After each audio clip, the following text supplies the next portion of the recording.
Incwadi esiyibhalelwe uXolani Dibiyela, Isigcawu sesibili, isihloko isiziba senhlupheko. Into yabanzima kakhulu ngokushiya ekhaya, ukwendela emzini omkhulu. Phela ubabezala wayenamakhosikazi amathathu. Umyeni wami wayengukuqala unkosikazi wesibili, nokungiyena umfana omdala okhalweni lukayise. Ngafikela kumamezala wayenenhliziyo enhle, ngingagconi phansi kumamezala wami.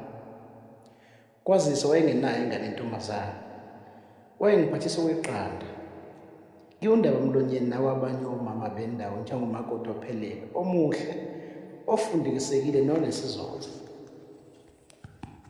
Kukho konke engangikufundiswa ngumama ekhaya, inhlonipho nokuziphatha, izona izinto ezazibaluleke kakhulu nokuyisona isikhali esikhulu sempilo. Ikakhulukazi njengentokazi yakwenu, kufanele uzazise, uzihloniphe, uhloniphe nabanye abantu ohlangana nabo empilweni ukuze izinto zakho zihambe kahle. Ikakhulukazi uma ngabe sekufika isikhathi sokuyovusa umuzi womuntu.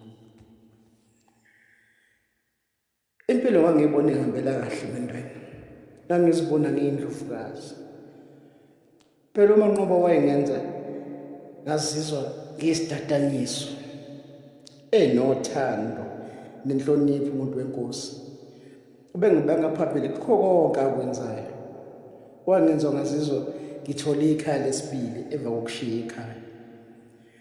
Kanti kangazi ukuthi impilo isangibilisela amanzi ukuze ngicothe ngiphila.